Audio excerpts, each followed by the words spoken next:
Hello, and welcome to Rethinking Our History, where we seek to shed a light on events that have been forgotten and covered up, and to make us all question how much do we really know about our history?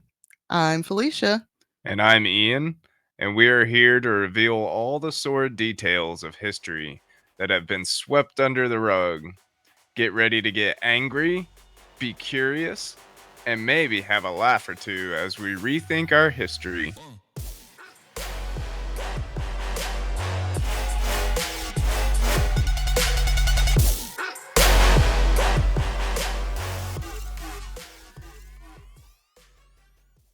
Hello, friends. Hey guys. Thanks for joining us for another lesson. Your ear messed up. No, like my mic was weird. Yeah. I don't know. I don't know either. Sounds like it's like higher than normal. I don't know. I don't know either. Oh well. Hey guys. Hi. That's us today. Listen, guys, we've just had 2 back-to-back days of Halloween. It's been a long weekend. I'm so tired. It's a shit ton of fun. Yep. Anyways, thanks for joining us for another lesson, number 47. This is going to be a bit of a shorter episode as there is not a ton of information about this woman. A ton. A ton. You'll find a lot of research, a lot of results if you search for her, but many, my God, I cannot speak or type. You will find a lot of results if you search for her, but many of them just repeat the same facts. I've been covering a lot of shitty men recently, so I wanted to take a break from that and look at a badass. But this is no ordinary badass. Born into slavery and standing about 6 feet tall, Mary Fields was a black woman who made her mark as a mail carrier in Montana in the 1890s. And if you want to look her up, look up Stagecoach Mary. Mary was born around 1832, but her exact date of birth and her place of birth are not actually known. It is thought she may have been born in or around Hickman County, Tennessee. Man, that's a big woman. She's a big, beautiful black woman. But the records can be found have a number in place of a name, as enslaved people were considered property like cattle. Yay. We do get a better look at her life after she became a free person after the Civil War. Like many enslaved people, Mary made her way north, sailing up the Mississippi River to Ohio.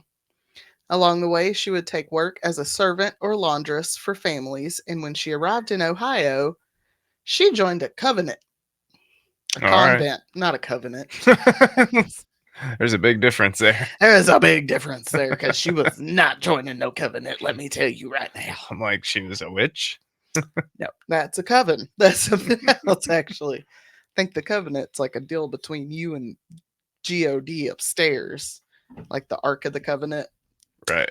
Anyways, now Mary was not a nun at the Ursuline Convent of the Sacred Heart in Toledo, Ohio. Some accounts say she accompanied the daughter of an employer there, while others say it was a family friend. Either way, she worked as a groundskeeper. Ignore the cat scratching in the background because she's in the bookcase. Yep. Now, this convent is known for its serenity and the discipline of the people cloistered there. But Mary was rough around the edges and had the mouth of a sailor, and that did not endear her to the nuns. But she was kind of endeared to the nuns because she cut their grass, she went and got food for them, she did odd jobs around the convent. Right. And while it was yeah, she's not exactly pious. She's not a lady's lady. Yeah, she's not a lady, okay? Fuck that. One of the nuns remembered how Mary would unleash her wrath on anyone who dared step foot on her lawns. Quote, God help anyone who walked on the lawn after Mary had cut it. End quote. She sounds like me. Keep off the grass. Stay off my wet fucking floor.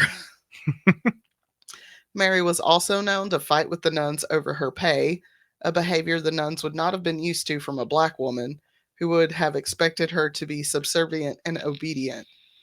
But she made at least one friend within the church, Mother Adamus Dunn, the Mother Superior.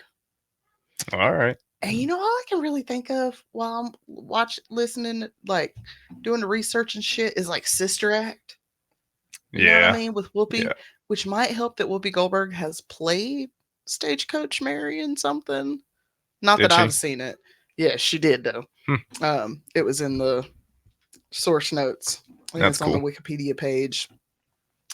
Dunn had been called to missionary work by her bishop in 1884 and had moved to Montana to open a convent. She also assisted Jesuit priest in establishing residential schools for the Blackfeet Nation. Not great, Mm, especially like, oh, I don't know if I want to cover that this month. I'll have to think about that one. Residential schools are right. rough. Yeah. When Mary heard she had fallen ill in 1885, she headed out to Montana to help her. The West was good for Mary. She nursed the Mother Superior back to health and began to work at the new convent near Cascade, Montana. But no matter how faithfully Mary served the church, her personality did not fit with their patriarchal ideas of how women, especially black women, should act. Mary's exploits, drinking, smoking, shooting guns, and wearing men's clothing, Oh no. reached the bishop who had concerns about her behavior. When Mary and one of the convent's janitors got into an argument that ended with guns being drawn, she was kicked out of the convent. Damn. I think it said something like he didn't want to have to take orders from a black woman, Yeah. and they got into that, and then they drew guns, and the bishop was like, "Get that black bitch out of there. Right. She got to go." Mary, Every picture in here, she's like holding a rifle. oh yeah, oh yeah, Mary didn't go nowhere without her pew pew. Hmm. Smart woman. Mary Fields would turn societal standards on their head even more now that she was out from under the watchful eye of the church. She took on odd jobs that led to her starting businesses and became known for liking hard liquor and gunfights. And like her businesses would fail because she would open a restaurant, but then people wouldn't be able to afford to pay, so she'd just give them food. Right. She also like was a laundress, so she had that going for her. While this might not have paid off in most areas in the Wild West, Mary's personalities and hobbies were a boon. In 1895, she got a contract to be a Star Route mail carrier for the Postal Service. She would be an independent contractor, think like DoorDash, Yeah. but for mail, Sure. who carried mail in a stagecoach donated to her by the Mother Superior because they were like, we need Mary to come back in one piece because we got some shit we need her to do when she gets back, even though she technically doesn't work there anymore. Mary enjoyed the travel and was only the second woman and the first black woman to have this job. This route would take her from Cascade to St. Peter's Mission. This was the time Mary was given the nickname Stagecoach Mary or Black Mary, which we're not going to be using that one. Right. Mary carried a rifle and a revolver, though her best asset was her height and demeanor. Sure. I mean, for real. Like, you might see this black woman on a stagecoach and you're like, all right, I'm going to try and get her. But then this 6 foot tall, 200-pound Amazon dark chocolate goddess steps out of the fucking stagecoach. You're going to be like, oh, shit. With a shotgun. I'm sure there were several men that was I bet like, they tried to climb that "Oh tree. shit." Yeah, I bet there was quite a few that were like, I'd climb that tree. She would meet the train, load up the mail, and then drive her stagecoach over rocky, rough terrain, rain, snow, or sunshine. While she became known as the one not to fuck with by local bandits, the resident the local residents of the area loved her due to her kindness. Mary spent 8 years running the mail before she retired in 1903 at the age of 71. Jeez, So she started running the mail at 63. that's crazy. Could you imagine your mom setting out on a stagecoach over the rugged terrain of Montana? Come on now, that's crazy. That is crazy. Though she would occasionally have issues with neighbors, most of the community rallied around her to care for her. She would be given free food from local restaurants and would be a regular fixture at the saloon until a town ordinance forbade women from being in bars after dark. But they still said, I hear, but they still said, we gonna make an exception for Mary. She can come in after dark. But Mary did not just mooch off the kindness of strangers. No, Mary opened a laundry business and eatery as well as babysat the town's children. Nice. Mary died on December 5th, 1914, and her funeral was one of the largest the town had ever seen. I bet. I mean, this town used to shut down the schools to celebrate her birthday. Wow, Like, come on now. that's cool. You can find many representations of Stagecoach Mary in films. She has been portrayed in The Cherokee Kid, They Die by Dawn, Outlaw Posse, and Hell on Wheels. You Hmm. can read about her in the children's book Fearless Mary: The True Adventures of Mary Fields, American Stagecoach Driver by Tammy Charles, as well as a biographical book titled Mary Fields: The Story of Black Mary by James A. Franks. Mary also has her own museum you can visit if you are interested, located in Hartford, Connecticut. Nice. Connecticut. Sorry. The phonetics of that state name, man.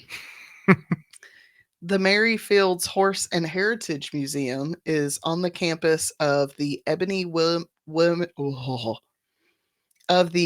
Horsewomen Incorporated Equestrian and Therapeutic Center, a center that quote, That one's a mouthful. yeah, a center that quote honors the legacy of black cowboys and indigenous horsemen and women, end quote. Oh, that's cool. I'd like to see that one And too. that's a museum that, like, we ever make it up to Hartford, Connecticut, Mm-hmm. we're gonna go to the Ebony Horsewomen Incorporated Equestrian and Therapeutic Center. Everything I've heard about Connecticut's like been kind of cool like that. Yeah, I mean, Connecticut's definitely interesting. You should really talk to Patty's friend's dad Oh yeah, that's from there, for because sure. like, even just like him talking about his family's property up there, Mm-hmm. fascinating stories about like the Underground Railroad and shit, like crazy. Right. Yeah, And I'm like, I like this guy. yeah. There's some cool people. Some cool stories from there. Hmm. And finally, Mary has a star, or Mary was a star on this earth. And in 1992, she had her own asteroid named after her.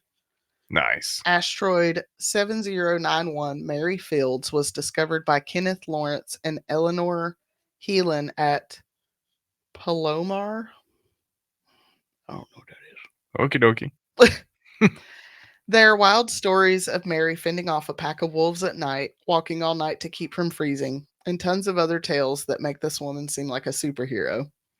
But she doesn't need those stories, whether they are true or not, to make her a hero.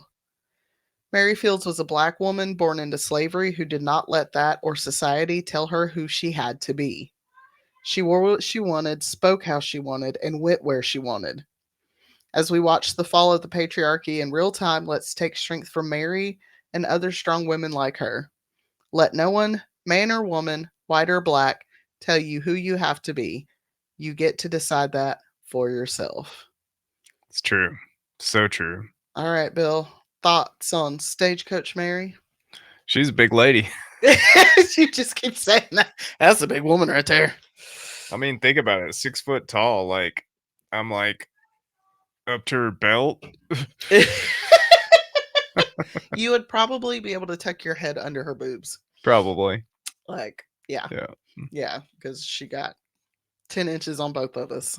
Like all her pictures, she looks like she does not give a damn about anything. And I love the fact that she's like not smiling in any of her pictures. Right. You know, she's like, They're I not don't have to posed. smile for Like, anybody. you know, I think she's posed, but she's like not faking a happy expression just to make right. people want to like look at her picture. I Yeah, don't know. yeah. I love Mary Fields, and like I said, I needed a break. I bet she was a hell of a person to hang out with. I bet she was.